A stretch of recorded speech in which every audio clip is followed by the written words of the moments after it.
Ça fait longtemps!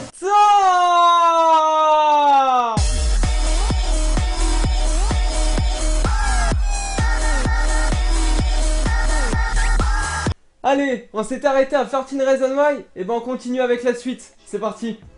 Cinquième de mon top, Orange is the New Black. Orange is the New Black, ça parle de quoi? Ça raconte l'histoire de Piper Chapman, qui est une fille a priori correcte, issue d'une bonne famille, qui est même sur le point de se marier, et en fait son passé la rattrape un jour. En fait dans son passé, ce qu'elle a fait passer, c'est très dur à dire ça, ce qu'elle a fait passer, elle a fait passer de la drogue dans un aéroport pour faire plaisir à sa copine de l'époque, qui se nomme Alex Vogt. S'appelle Alex, on bat les couilles. Et un beau jour, et ben en fait, elle reçoit une jolie lettre comme quoi elle doit aller en prison. Et dans cette prison, on y retrouve plein de femmes incarcérées. Mais pas pour les mêmes raisons.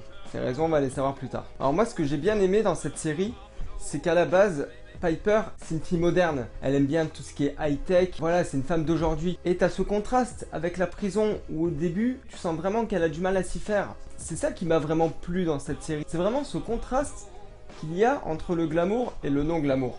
Du coup, on va voir toutes les péripéties de Piper au sein de la prison. Et en fait, tous les personnages, les détenus, voire même le personnel de la prison, on va voir leur passé. On va voir comment ils ont fait pour atterrir ici. Qu'est-ce qu'ils ont fait avant. Et j'ai trouvé ça super intéressant. Après, c'est sûr que là, plus les saisons avancent, plus Piper n'est plus le personnage principal de la série, c'est sûr. Tous les personnages commencent à devenir plus ou moins importants, mais Piper n'est plus au centre de l'histoire comme elle l'était au début. Alors pourquoi je mets cette série en numéro 5 de mon top 10? Franchement, 13 Reasons Why mérite beaucoup plus. Mais 13 Reasons Why n'a qu'une seule saison. Donc c'est compliqué de juger comme ça. Mais bon, vous verrez que je vais être contradictoire avec la série qui arrive juste après.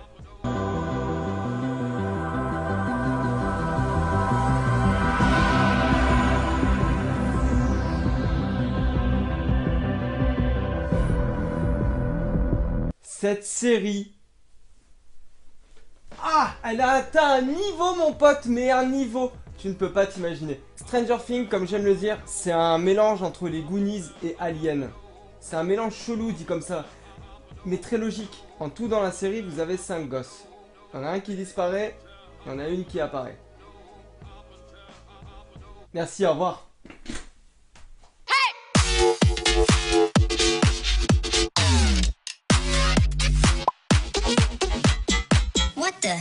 Suite à une partie de jeu de Donjons et Dragons, il me semble, tous rentrent chez eux, excepté le gosse chez qui ils font la partie. Et il y en a un qui fait une rencontre sur la route, puis chez lui, puis il disparaît. Il disparaît en fait dans un monde qui s'appelle le monde à l'envers. Clac, hein. Ça fait penser un peu à Insidious. Parce que t'as un monde qui est parallèle à celui dans lequel on vit.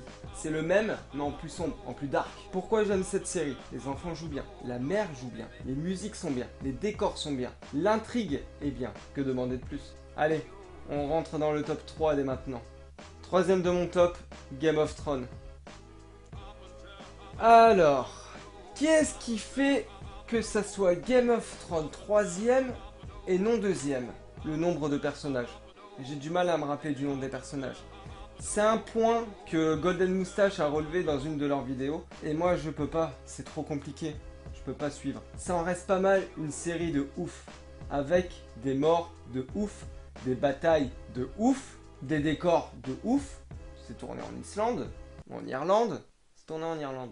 Et surtout les dialogues. Et ça se voit plus dans les premières saisons au dialogue de Tyrion, qui a cette répartie bien à lui. Et je pense que ça pourrait être étudié dans certains cours de français ou de commerce. Game of Thrones fait partie de ces séries où quand ça s'arrête, tu te dis « Oh putain non, va falloir attendre jusqu'à l'été !» Eh ouais, c'est long. Et c'est pareil pour la deuxième série qui arrive.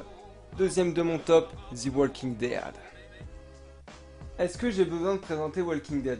Sérieusement. Walking Dead, c'est un post-apocalyptique de zombies. Au début de la saison, on voit tout simplement Rick, le personnage principal, qui se réveille dans un hôpital, qui se réveille d'un coma suite à une blessure par balle. Et il se réveille dans un monde rempli de zombies. Qu'est-ce qui me plaît dans Walking Dead? Franchement, pour ceux qui ne savent pas, j'ai travaillé dans un cash converters et quand on me ramenait des séries à vendre, j'aimais bien discuter des séries avec les clients. Et souvent les clients, ce qu'ils me disaient, c'était oui, il y a trop de zombies, machin. Normal, c'est une série zombie. Qu'est-ce qui me plaît vraiment, moi, dans Walking Dead? Walking Dead, c'est des gens issus d'un milieu social différent, tous. Le groupe, là, le groupe qu'on a de base, c'est que des personnages qui, dans la vie, sans zombies, se seraient jamais entraidés. C'est ça qui me plaît vraiment de Walking Dead, c'est vraiment l'entraide. Il n'y a qu'à voir Daryl avec Bess, par exemple. C'est des gens, ils n'ont rien à voir ensemble. Ils finissent par s'entendre très bien. Est-ce que je peux vraiment parler d'effets spéciaux réussis avec leur fond vert dégueulasse? Non. Ce qui fait la force de Walking Dead, clairement, c'est l'histoire. Je vous emmerde, j'ai pas lu la BD. Voilà, pas grand chose à dire sur Walking Dead. C'est une série parfaite, mais pas plus que la première. Et la série numéro 1, Breaking Bad. Je sais pas le nombre de gens auxquels j'ai conseillé cette série. Breaking Bad, c'est la meilleure série de tous les temps. Cherchez pas ailleurs, c'est la meilleure. Ça rime. Breaking Bad, ça raconte l'histoire de Walter White, qui est prof de chimie et qui du jour au lendemain est atteint d'un cancer. Du coup, pour subvenir aux besoins de sa famille, il décide de faire de la méthamphétamine et il s'associe avec un de ses anciens élèves, Jesse Pinkman. Tous les personnages sont importants, il n'y en a pas un qui est secondaire. J'en vois certains parmi vous qui disent « Ouais, j'ai regardé la saison 1, j'ai pas accroché. » T'as regardé 2 épisodes, voire 3. Regarde la entière. Regarde la saison 2 entièrement. Regarde la 3. Regarde la 4. Et elle finit par la 5. Et dis-moi que c'est pas la meilleure série que tu aies vue de ta vie. Habituellement, ce qu'ils font dans les séries, c'est qu'ils mettent de la musique. La musique, ça sert à quoi? Ça sert à faire passer une émotion, du rire, de la tristesse, etc. Tellement les acteurs jouent bien, il n'y a pas besoin de ce superflu. Les acteurs jouent à la perfection et font transmettre l'émotion par leur jeu naturellement. Citez-moi une série avec autant de scènes cultes et qu'on s'entende bien. Dans Walking Dead, la plupart des scènes cultes, c'est des scènes où il y a des morts. Dans Game of Thrones, la plupart des scènes cultes, c'est des scènes où il y a des morts et des batailles. Là, il y a plein de scènes cultes. Le moment où Walter rigole sous sa maison. Qu'est-ce que ton coup de téléphone voulait dire? Où est-ce qu'il est? Où elle reste? Quoi? Le pognon, Skyler, où elle reste? Skyler, où est passé l'argent?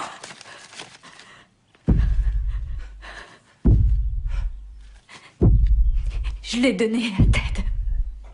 Quoi? Tu as fait quoi? Je devais lui donner. Pour nous, pour notre famille. Je te le jure. Tu as donné notre argent à Beneki. Walt, s'il te plaît, écoute-moi, je t'en supplie.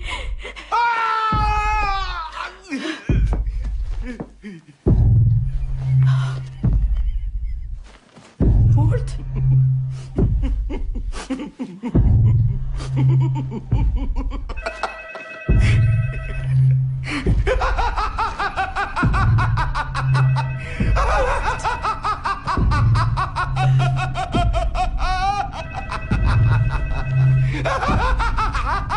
Le moment où son fils il apprend les secrets de son père. Qu'est-ce qu'il y a? Vous devenez fou? On est une famille!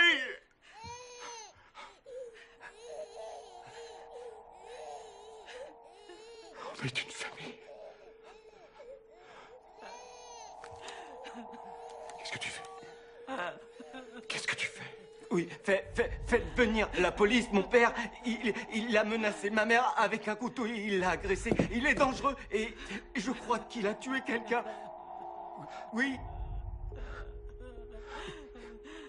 Il est là. Il est toujours là. Oui, il est toujours dans la maison. On est au 308 Negra Arroyo Lane. 308 Negra Arroyo Lane. Venez vite, vite. Oh, non, non, papa, non, non. Non! Walt! Maman! Non! Walt! Je t'en supplie, non! Non! Non! Non! Walt, non! Laisse-la! Tu peux pas l'ouvrir! Non, fais pas ça! Walt! Laisse-la! Non! Walt! Pitié, arrête! Non, Walt, je t'en supplie! Walt! Non! Walt! Pitié, non!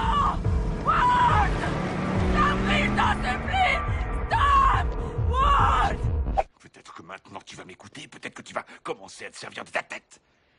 Je sais que tu n'as jamais cru en moi.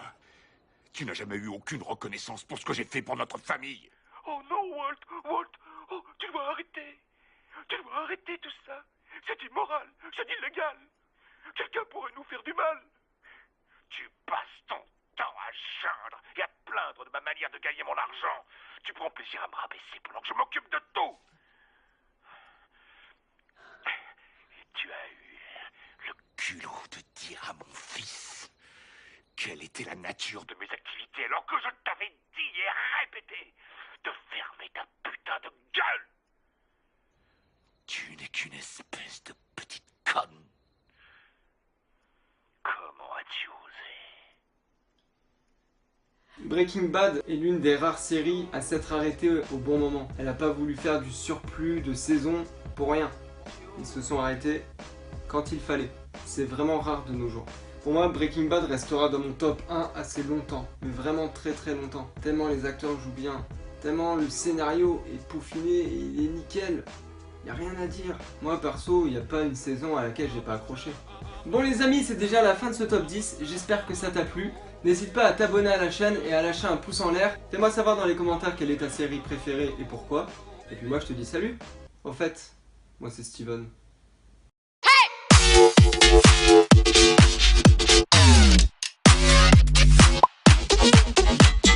What the?